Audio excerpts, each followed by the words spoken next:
morning sun where the flowers bloom, colors burst like a painter's dream come true. Roses red and violets blue, every petal whispers something new. From tiny seeds to trees so grand, every leaf and bird, it's all at hand. Hello, hello plant, welcome to the show, where every flower tells a story. Watch them grow. Hello, hello plant, in every shade and hue, for every heart and every hand, we've got something for you. Indoor greens and outdoor scenes, design your space, let your garden dreams glide. Personal touch with our garden design, free sessions to blend within your budget line. From tiny seeds to trees so grand, every leaf and bird, it's all at hand. Hello, hello plant, welcome to the show, where every flower tells a story. Watch them grow. Hello, hello plant, in every shade and hue, for every heart and every hand, we've got something for you. Now everybody, let's say hello, hello, hello, hello, hello, hello, hello, hello. Hello, hello plant, welcome to the show, where every flower tells a story. Watch them grow. Hello, hello plant, in every shade and hue, for every heart and every hand, we've got something for you, just for you.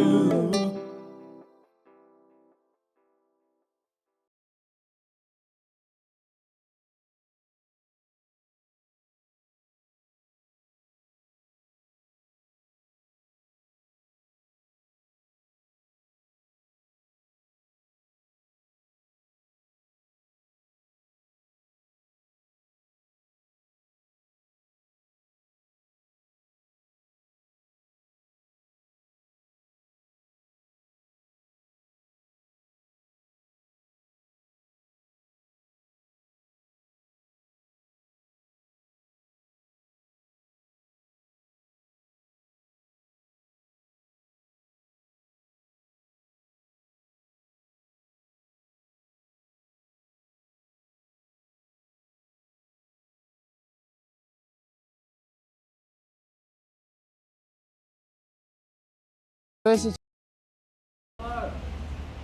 welcome to our live. This is our live question and answer. And what it is, if you've got a problem, let's make that. If you've got a gardening problem, maybe you want some ideas of what to plant where. Maybe you've got a disease plant. Maybe you just want to tell me about something exciting that's happening in your garden right now. Whatever, what you do, and what you do now. Yeah, so you can just ask us a question. We're just fixing up the sound, so I think we can be heard on one of the platforms, but the other platforms can't be heard too well. But right. The best way to ask Chris a question is just leave a question in the comments section. And we do already have a question that's just come in, but yeah, if you want to ask Chris a question, leave it in the comments section right now about gardening, of course. And Chris has 60 years worth of horticultural wealth in his noggin, and he'll happily answer it and give you a great answer for whatever you're running into in the garden. Right. Would that be a good way of putting it? Yeah. So yeah, like whatever it is in the garden. Maybe you don't know what to plant. Maybe you've got a problem where you've got a fruit tree that's not fruiting. Whatever it is, tomatoes that aren't tomatoing, potatoes that aren't potatoing, whatever you've got, or maybe maybe you've got some fabulous hint or tip, you know, like maybe you've been working away in the garden and you've discovered something that really gives you the edge with your tomatoes or tree or whatever. Ask a question. Beautiful. And then just while we're getting we got the sound going now. Okay, cool. All right, so we should be heard forms. Right. All right, well, we'll get stuck into the question. So I think everyone understands. This is our question and answer today. Yeah. And so lodge your questions. How do they lodge their questions? Again, to ask a question, you just drop it in the comment section. Yeah. And we'll ask it to Chris, the gardening question, of course. Yeah, we're here for the next hour or so answering all of your gardening questions. Awesome. So let's go for it. Let's get stuck into our first question here. Comes to us from Jehu Jessica. Hi, Hello. Jessica. Hello. Is there a best time of day to plant plants? Would that be a seasonal question though, wouldn't it? No, I don't think so. Like, I think it's a hot summer weather, and plants love heat. And so planting on a hot summer's day, I don't think is any great problem. It just might be a bit hot on you. But so in this hot weather we've got now, you might plant early in the morning just to make it easier on you. But with planting in summer, the most important thing is to give them a good soak. And say you're planting little veggie seedlings or some little flower seedlings or something like that. What you can do is you can mix up some sea salt in water. And put your seedlings in.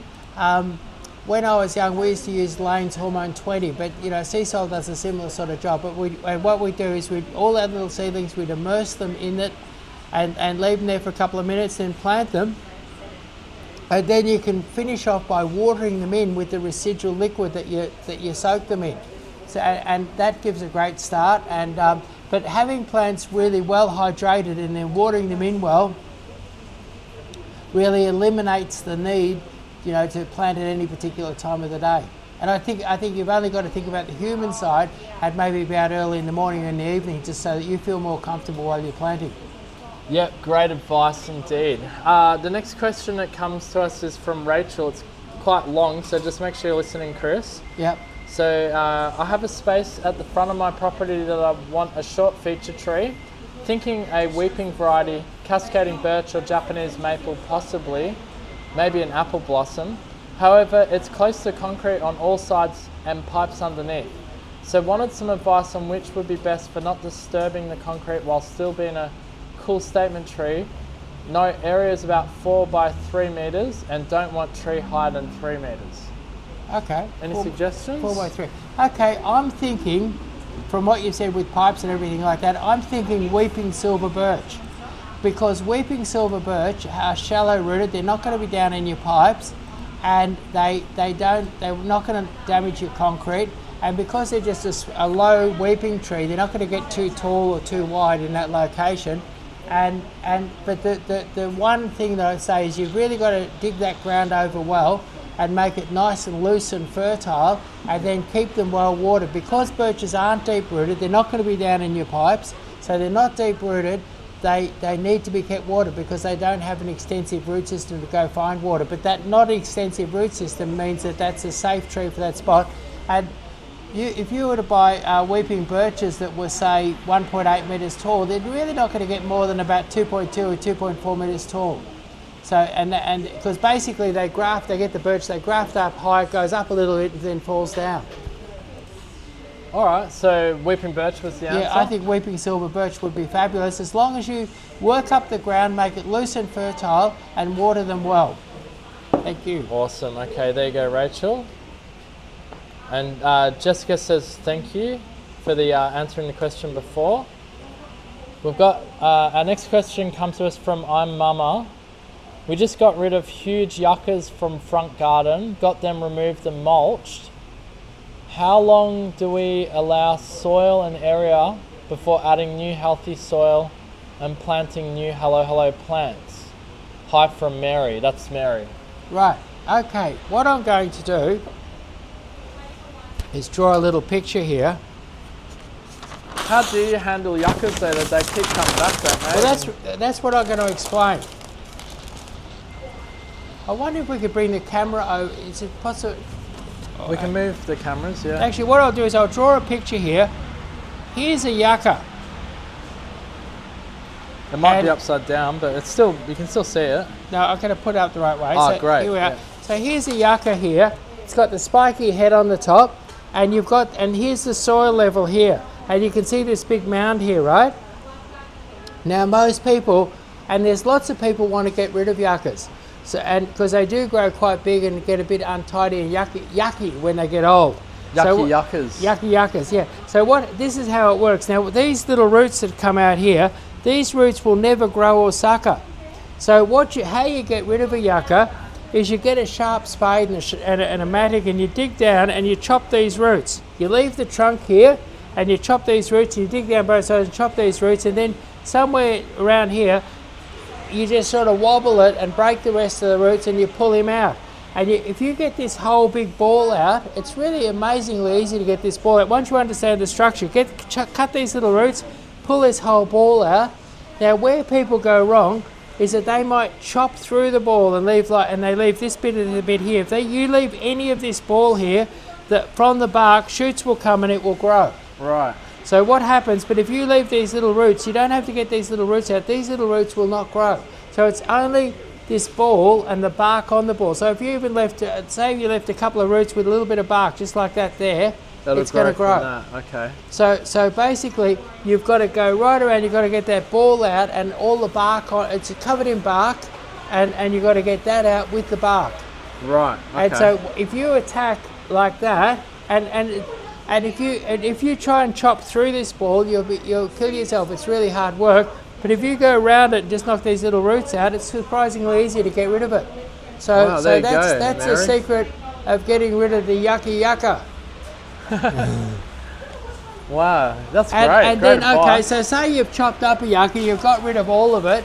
I think if you were to mix some good soil, some nice compost in there, you could plant immediately. Minutes later, you could plant.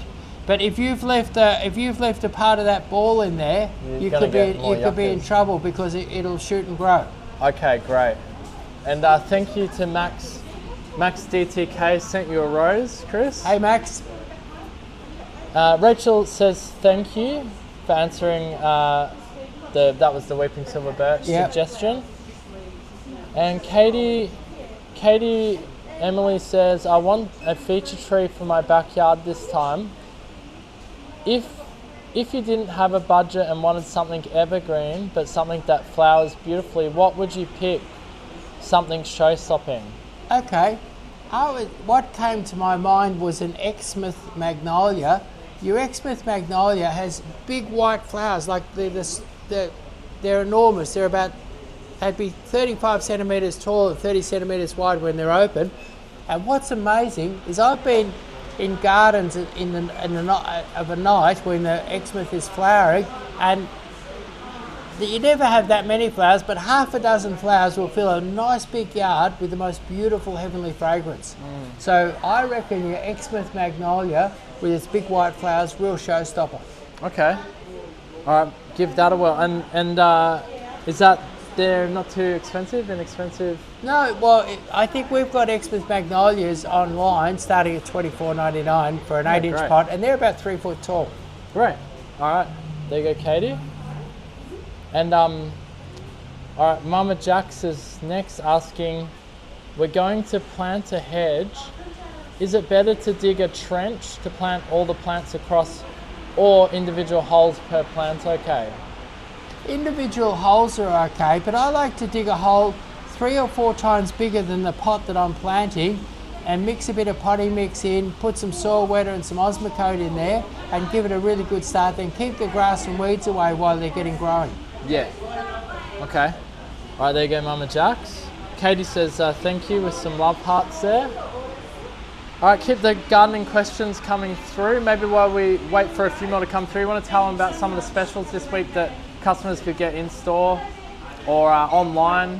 Okay, we've got a crazy deal coming on. If you come in here and you buy, what happened, one of the growers was clearing out his hothouse so he could put a new crop in, and we will go and buy with our truck, and he filled it up with plants for me to give away.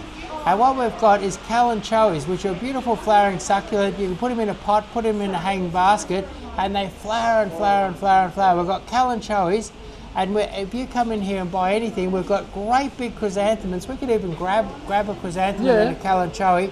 And the calanchoes are there and the chrysanthemums are over there, and show people. And what we're doing is our staff are giving one to every customer that comes through. Yeah, that's right. So everybody gets a freebie. We've got great deals in store. And we're just waiting for, if anyone, look, this is your chance right now, don't be shy. We've got a few people online watching. Ask a gardening question. Chris is here to answer it for you. It's free advice. Okay, so that's one thing happening is the free calanchoe, and then the other thing that we've got going is that this could be a little bit of a quiet time of year, and we've got half a dozen vans on the road and 3 or 4 people taking orders. And to keep us busy, what we're doing is we've got an incentive program, and if you spend over $299, we give you a great big $100 gardenia, a great big 12-inch pot gardenia, or an amazing ginkgo, about 6 foot tall, beautiful golden foliage, an incredible Chinese ginkgo tree, or a 6 foot Japanese maple. Unbelievable, all valued at $100 each, and we're giving away when people spend $299. Now, some people come in and spend $399, and then you get the choice of a free weeping cherry worth $150, or a English box ball also worth $150. So that's and then some people do the whole garden. They come in here, they do the whole garden. And when you do the whole garden, we're giving away a 3 metre tall, or 2.5 metre tall, 2.5 metre tall Senkaki maple. That's the one with the red stems and the beautiful oranges and pink autumn colour. Fabulous red stem, beautiful, one of the sought after grafted Japanese maples, or a beautiful 16-inch pot teddy bear, absolutely free. Absolutely free when you spend. And look at this. That's your freebie. Yeah, that's our freebie. And that's if you come in and you spend anything. If you came in here and just spent $1, you get one of these for free. Or you get, where's the calanchoe? Or grab there's one right next to you. Right next to you, no, next there. Oh, here we are. Yeah, one of these calanchoes. Now, these are not like a retail quality plant. These are something you have to take home and pot. But your chrysanthemum, that's the one that they buy. These will be flowering for autumn. So chrysanthemums are a wonderful autumn flower. These will give you beautiful flowers in the autumn, and they're free. Free if you buy anything. Come in here and buy a packet of Osmocote. Come in here and buy a bag of potting mix. And get this for free. That's right. And that's because one of our growers wanted to clear out his hothouse, and he filled up our truck with calanchoes and chrysanthemums, and we want to move them along quickly, so we're giving them away for free. Lots of reasons to come in store, guys. Yeah. So lots of big incentives and lots of reasons. And also we've got free delivery when you spend over $399. And we're madly doing heaps of free garden designs. And what you do, you put up a $100 deposit, but you spend over $500 and you get your $100 back. So it works out where a lot of people are charging $3,500 for a garden design. We're doing heaps and heaps of garden designs every week for free. That's right, yeah. If you want to book a free garden design, you can head over to our website, click on services, and click on the garden design booking page. Yeah, and then another... do it that way. Yeah, another thing, we might get rid of these freebies now. Another thing that I could talk about just quickly is... keep your, one sec, Chris, just while Chris is telling you all the amazing specials that we're having at the moment, keep your gardening questions coming in. I can see a couple of gardening questions have come in. Just keep typing them, get them in, we're going to get around to them. All right, can carry on, Chris?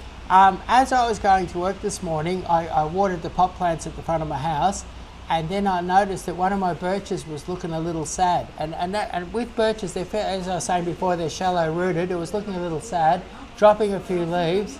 And anyway, so what I did was, as I finished watering my pot plants, I put my hose onto a dribble and I put it on that birch, and I'll leave it dribbling for maybe 12 hours and get some water down nice and deep. And I had a couple of other birches a week ago that were a bit stressed, and I did that for them. And I noticed today they're growing new leaves and looking a lot better. So if you've got, and I think it's really important, I don't know if I've ever seen Melbourne quite as dry as it is at the moment. I was even up in the Dandenongs last night, and I was amazed how dry it was in the Dandenongs, which is a really high rainfall area.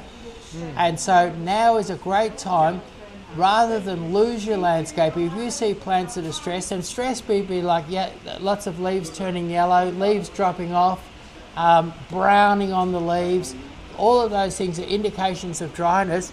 Don't waste, plants can be expensive, don't waste your landscaping. And the trick is, like, I didn't go over there and this birch, the problem is it's probably down a metre or so in the ground, it's too dry. And it will have sucked up all the deep moisture from down deep. So by leaving a hose just dripping on it, the water is going to go down and get down into the root system. And I might even go 18 hours with it. But I just set my hose on a little dribble, put the little dribble right at the base of the trunk there, and set it going. And I know that now, and that'll probably get that birch right through till our autumn rains come. Beautiful. So or maybe I've got to do it one more time. I'll just keep an eye on it. But what it is with a birch, you can lose them if you let them stress too badly. You can lose them. So and I was driving past a car yard in St Kilda the other day, and I saw trees that were dying in front of the car yard, and I thought it's a really bad ad for the car yard, and no one there's obviously been charged with watering, and they've just let the trees die. But the cost of replacing them will be enormous, and I think that but the trick is, and if you've got a bad dry situation, you could add soil wetter into the mix and then get the water in slowly. You want it slowly going down deep. Yeah, and I think there's some really good videos we've done of you telling people how to actually water, because there's an actual technique to watering, which we've put online. If you go to our YouTube page, Hello Plants, and just search watering, and you'll see a bunch of really excellent educational watering videos that we've done. Yeah, what I did was I did a lot of those videos all in one garden, and what I did was I got up one morning, I thought, gee, it's dry around here, and people really need to know a bit about, I've seen people out there and they're watering wrong, and I thought people really need to know about how to water and how to save their landscaping. So I drove around my neighbourhood to find a nice garden that was a bit dry, was starting to get a bit stressed. And the lady let me do, and I did 4 or 5 videos there in the morning explaining different aspects of watering. So we've got quite a complete set of videos that if a person was to use them, they could really get the watering right in their garden. Yeah. All right, well, there you go, guys. Keep the gardening questions coming in. We're going to get around to your gardening questions. We've got a few in here now, so we'll answer them as we go through. But as we're answering these, feel free to ask Chris a gardening question and get some advice on doing up your garden or planting something. All right, Kate asks, actually there was one before Kate, we'll come back to Kate. NYB says, I'm in Albury, what flowers could I plant now for some colour soon? Okay, petunias and calabratias love the heat, and so for a bit of action, get into some petunias and some calabratias, I think Peards is a really good nursery in Albury. Like you go in there and check out their calabratias and their petunias. What's it called? Peards? Peards. Okay. Peards is a really good nursery there. Yeah. Probably do better there than you would at Bunnings. But anyway, I get in there, get some petunias and some calabratia, and you'll have colour within weeks. I was going to say minutes, but within a matter of days, you'll have some really good colour. And that's an immediate thing. And right now, roses are ready to do a seed. So if you get roses, give them a good prune and a feed, and you can have a beautiful show of roses into the autumn. So and the other thing that's looking good and doing well at the moment is your geraniums. Okay. Yeah. And they'll do good in Albury as well. Yeah. Big white, big red, big pink. I've been doing a few landscapes and using the white and the pink. Okay. Cool. And all of those great for a bit of late summer joy. All right. Perfect. All right. There you go. N through 3 MYB. Kate asks, what are your thoughts on Hydrangea Hercules versus Sunday Phrase? Is Hercules less floppy? Yes, Hercules is stronger and more upright, and where I would tend to want to use Hercules is if I was wanting to go a really nice big one. Like what's in the Hamptons, what's really fashionable is tree hydrangea, and you can grow them quite big and have masses of flowers on them, and Hercules would be my first choice if I was out there looking for a tree hydrangea. So Hercules is the choice? Yeah. Okay, cool. And you'll find, but Sunday Fraser is still pretty good, and you'll find both of them to be wonderfully sun hardy. Yeah, awesome. There you go, Kate. All right, next question comes to us from Jessica Jehu. The dwarf lemon scented gum, Calimbria citrodora sensuous, how close can you plant one near your house? Look, I think that really, I've actually got a slightly, if I wanted to go close to my house, I'd probably look at one called the Baby. The Baby's a 4 metre tree. Okay. Sensuous is probably about a 5.5 metre tree. So I'd probably go for the Baby. Yeah. And I'd be willing to plant that 1.5 metres, 2 metres from the house. All right, there you go, Jessica. And so if you're going real close, close. go the Baby. If you're going a bit further away, go for Sensuous. Easy. Oh, you can have it quite close then, that's good. All right, so then MYB says, love the stuff at Perds, thank you. And Jessica, another different Jessica asks, hi, my Japanese maple tree is losing its leaves. Could it need more water?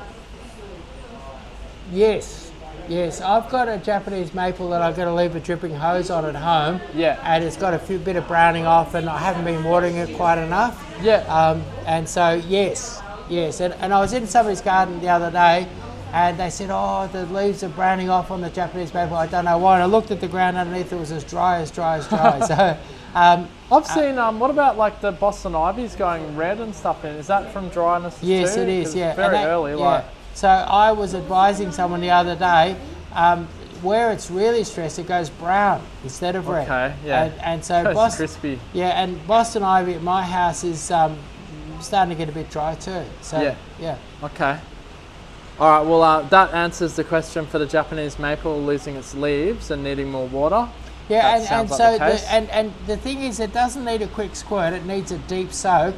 And so say you got a Japanese maple losing its leaves, I'd be very inclined to use some soil wetter.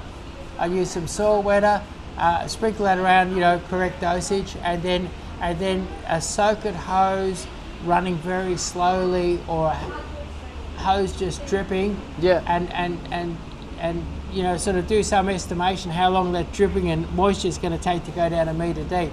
But certainly water goes down faster and better with some soil wetter. All right, perfect. Soil wetter will help you there, Jessica. Yeah. Katie says, thanks, Chris, for answering. That was the question. Oh, no, I can't find it. That was the thoughts on the Hercules Hard Ranger. Okay, so next one comes to us from I'm a Mama, saying, hi guys, we have an old lemon tree with gale wasp disease about 9 foot high. Should we cut it right back? Or and when is best season to do this, please? Thank you. Right, okay, so your gall wasp is working in the new wood. So, and I've seen a chap he had a lemon tree he was in love with, and he chainsawed it back to almost nothing, and then it's come back clean.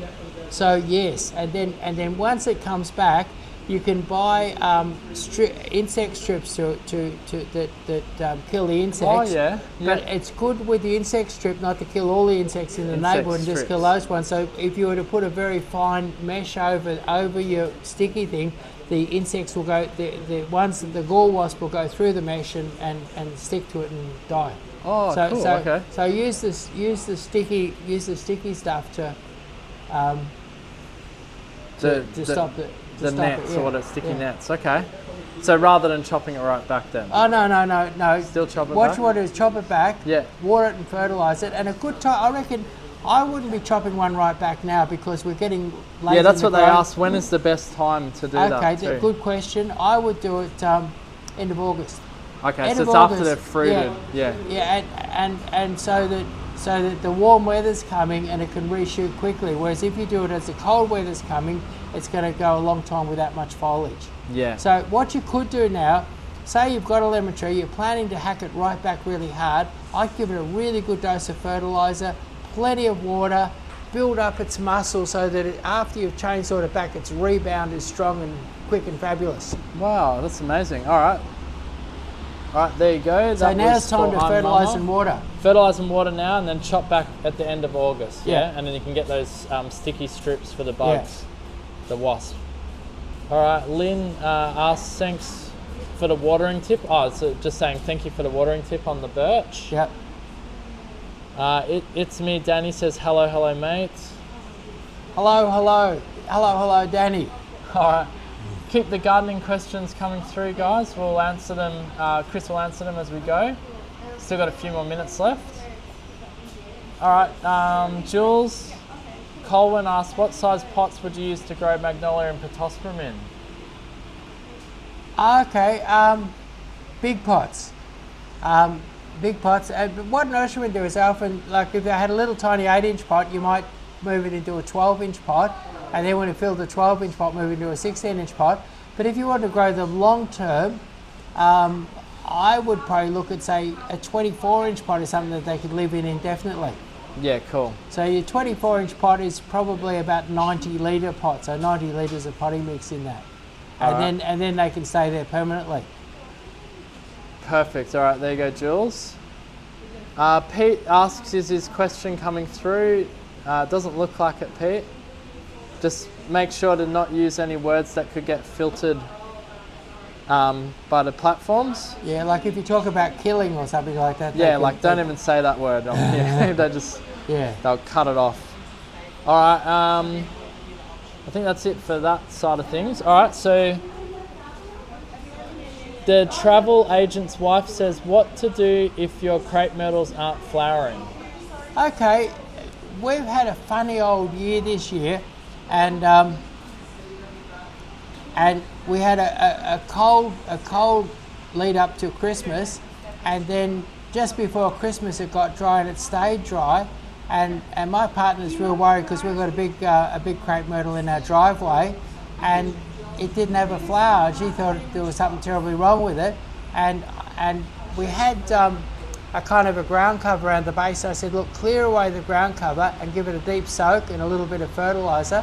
And she did that. She cleared the ground cover away for a metre or so around the base and gave it a sort of like a dripping hose type of deep soak, and it leafed up and started flowering straight away. So cool spring, dry summer has pushed some of them into dormancy, and we cured ours with a deep water and a feed. Okay. Deep water and a feed, all right, to get the crepe myrtles happy again. Yeah. And they will flower the next season, or pretty much from here, or? We did ours. Ours wasn't flowering, and we did ours maybe 3 or 4 weeks ago, and it's flowering now. Oh, amazing! All right, so you might still have a chance. So I reckon with the hot weather we've got now, if you've got one that's not flowering, cultivate around the base. Yeah. Put some soil wet on it. Maybe a bit of fertiliser like power feed or something like that. Get some nutrients down there and pump some water into it. All right, there you go. And pump that water in nice and deep. All right, that should hopefully answer or give you some advice there, the travel agent's wife. And thank you to Lucky Charm. They sent you a love heart and a rose. Wow, fantastic. And actually, we should probably just make a quick, why don't you tell your viewers to, like, if they haven't already, to like or subscribe to your channels as well. Yeah, right, you're here, because we want to get, actually, we do have a bit of a target. We should probably just let them know. So across the board, we're at 500,000 followers, and we want to get to 1 million. So why don't you encourage them? Most of these people might already be following us. Yeah, and if you do follow us, you'll find that we work hard for your attention. Like we give away, like let's say that plant that we give away. If you were to come in here today and you spend $1, we'll give you this enormous chrysanthemum for free. Look at that, and you only have to spend $1. I think $1's about the cheapest thing you'll buy in here. So you come in and spend $1, you get this enormous chrysanthemum for free. And the reason why we do this sort of thing is we want to go to 1 million followers. You'll also find we're doing free garden designs, we're doing free deliveries, and if you spend $299, we give you a $100 plant for free. If you spend $399, we give you a $150 plant for free.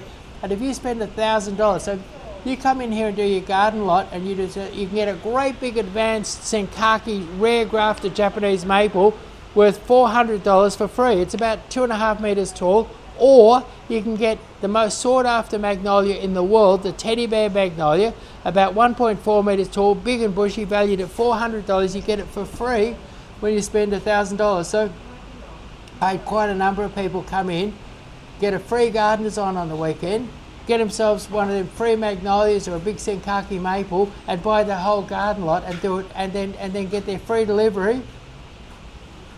And so they were just spending just over $1,000, and they had a $400 feature tree for free delivery, and we chucked in, and just to finish it off, they got one of these giant chrysanthemums. Yeah, you just can't go wrong. Yeah, and chrysanthemums have these, and what it is that we're keen to have more followers, and then not only that, we do our live sale at lunchtime on Friday. Lunchtime on Friday, we do 100 specials, all different, and it's designed so that we go out to the grower. It's called the Grower Direct Flash Sale. We'll go out to the grower, we'll get some terrific deals from the grower. Then we get all those deals and we offer those deals to the public, and we have trees, we have ground covers, we have flowers, we have cottage plants, we have all different things there, all different plants on our Grower Direct Flash Sale, so that you can put your garden project together on the cheap. And then on a Monday, we do our live. And then we send you all sorts of hints and all sorts of interesting bits and pieces. You can find out about new and rare and wonderful plants. There's so much that you can do by following us. Yeah, and we also ran the, we don't know when we'll do this again, but we ran the auction last week where we auctioned off a $1,300 maple with a reserve price of 10 cents. So we offer insane discounts as well for fun. And we might even, this Grower Direct Flash Sale, if we can find another unbelievably fabulous, awesome plant, we might just auction again. That's right. Yeah. But I want to add here too that the other reason we want to go for a million followers is it's not a vanity metric. We actually enjoy helping people with our content, and I strongly believe that the value of knowledge that Chris gives is worthy of having more people absorbing that information and getting it, because it's helpful information. Yeah, and we're not a big company. We're actually a family business. Emlyn here is helping here right now as my son, and I've got quite a few other family members working in different parts of the business. So it's very much a family business that is making great horticulture available in different ways to millions of people, and we've got 500,000 followers, so we're getting out there to where we're going to be out to millions of people. That's right. So like and share, do all of that fun social media nonsense. All right, and Jessica says, thank you for sharing your amazing knowledge, always inspiring. Great, thank you very much. You're welcome. I don't know if we answered her previous question, which was following the Thriller Filler Spiller idea, what native combos do you suggest together? Actually, my favourite little native combo is your cousin-it. I love cousin-its. I use them in every second garden design I do. Cousin-it, beautiful matte green, fabulous texture, cascading over a wall or going across the land. And then I love to put that with a compact cushion bush, which is a beautiful bright silver, lovely natural little ball. And that's one of my favourite combos, is putting those two together. I love it. Awesome. And I think that makes a beautiful feature. And then I really, really like the one of my other favourite natives is your what do you call it? Your birthday candles. Your birthday candles. Oh, beautiful. They're awesome. Yeah, the birds love those too. Birthday candles, and then birthday candles to make it stand out. I reckon that your dwarf yellow or compact yellow buttons or dwarf yellow buttons around the outside of it with that, and I call it, like, I'll put a main feature in a native garden, and then my secondary feature will be very often the birthday candles, and then I look to have some nice silvery foliage like your yellow buttons around the birthday candles. Yeah, and the birthday candles were really in at that flower show last year. They were like the artsy fartsy sort of plant of the year, weren't they? Well, they were in every garden. Yeah, they had all these like fancy, like modern architecture with like birthday candles all around the sides and stuff. Yeah, it was the number one plant at the show. Yeah. All right, great. So there you go, Jessica. Hopefully that helps you answer that question for you. Shauna asks, I live interstate, can I still use your garden design services? Yes, you can. You can request a We still doing them? Actually, we're only minutes from the airport. You could fly down and see me. I don't think we're doing 10 minutes from the airport, so you could. An exciting way of doing it would be to fly down and see me. I mean, Melbourne's a great place to spend a weekend or a couple of days. That's true. You could fly down and see me, book in, and come in here, experience the. There's no nursery in New South Wales like us. There's no nursery that. No, there isn't, like, not like this. It's a little bit messy, but It's got heaps of there'd be 200,000 plants on the floor. Yeah. And incredible range of shapes, sizes, colours, rare things. It's really. Some people come in on the weekend. That doesn't happen so much through the week. They'll come in on the weekend and I'll spend up to 4 hours looking at the plants. Yeah, there's so much to look through. Like, there might be more one-dimensional style nurseries in New South Wales, but I don't think you'd have anything like this. Like, yeah. Like, they'd only have like one sort of type of product and heaps of it, but not like this. Like, Yeah. not from what I've seen. Yeah, that's right. So a unique nursery, minutes from the airport, and that would be a really fun way to get your garden design. And the thing is that some people charge thousands of dollars for a garden design. If you spend $500, we do it for free.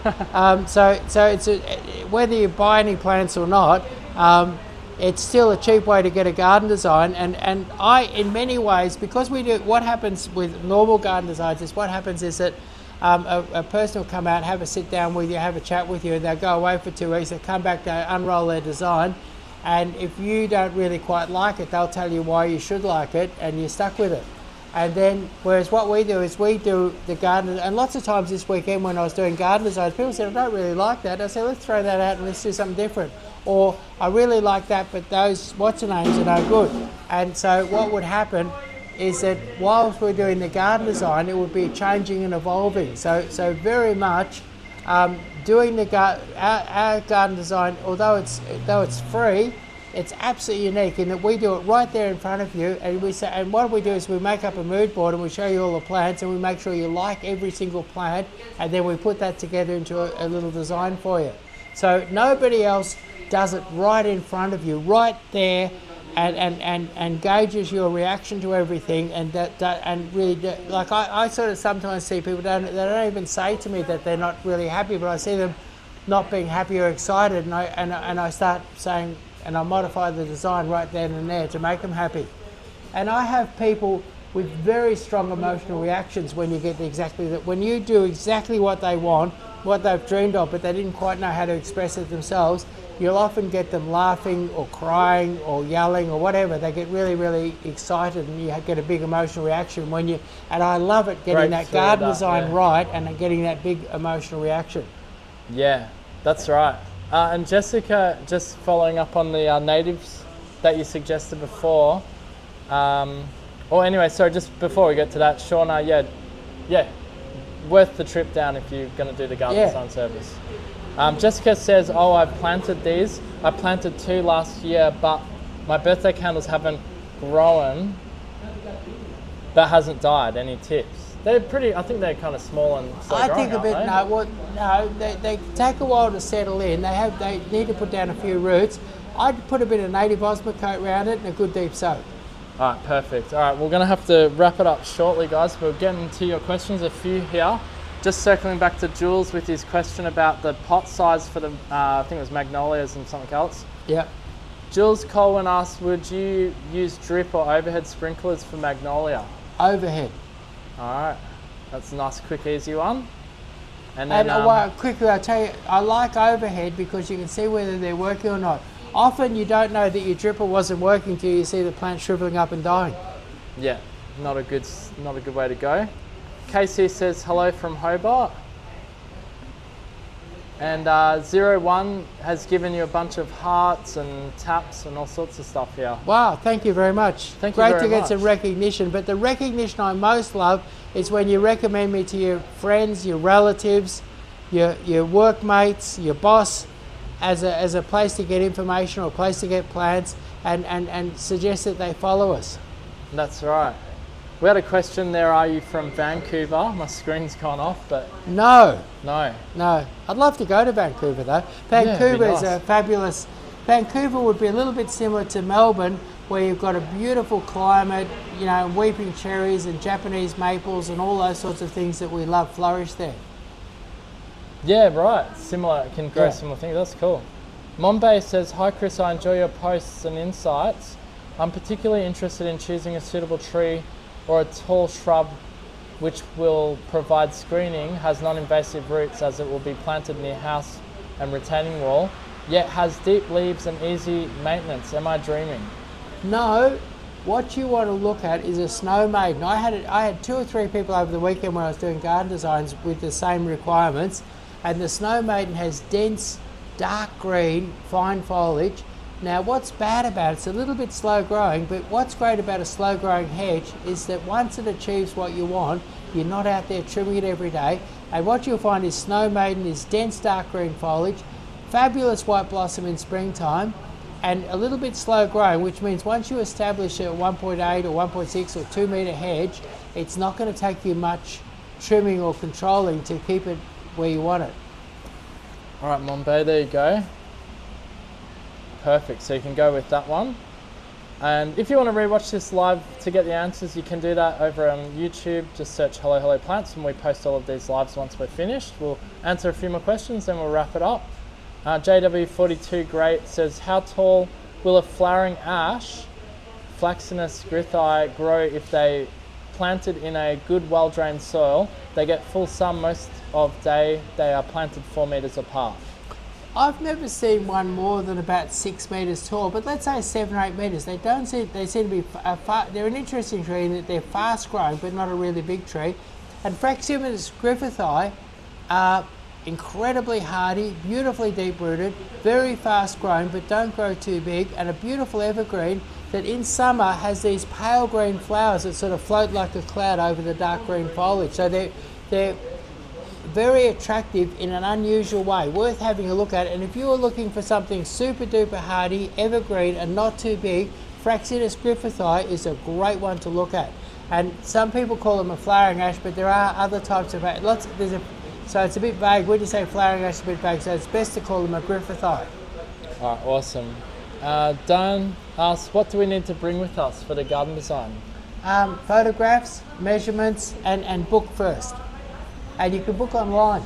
Yeah, you can head over to hellohelloplants.com.au right now and then just go to the garden design booking page to make your booking.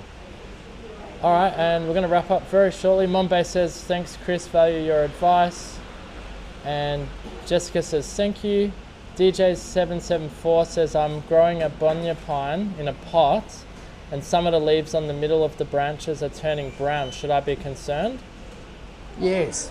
Probably needs to be potted up, doesn't it? Or you might need to pot up a little bit bigger, but often leaves on the inside turning brown is a little bit of stress, and you're either a little bit on the dry side or a little bit on the wet side. Now how you do, if you lifted it out of the pot, if you had a nice strong root ball, you lift it out of the pot and make sure that it's not stinky or anything like that. If it's a bit stinky, it's overly wet, but then if it's nice and sweet smelling, it's overly dry, and you need to up your water a little bit.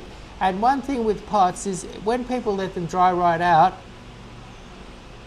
between waterings, which I tend to do with my plants at home, I think it's not too bad for them, but then what I'll do is I'll water them twice, half an hour apart, and you get much better penetration than one big water. So 2 quick waters will do twice as good as one big slow water. All right, perfect. There you go, DJs. All right, good. And we'll just we'll do another couple of questions, then we'll have to end the live. And the next one comes from Joe Mack. Quick growing ground cover to cascade over rocks, morning and midday sun. Okay, number one would be Urena, not Lamandra, what is it?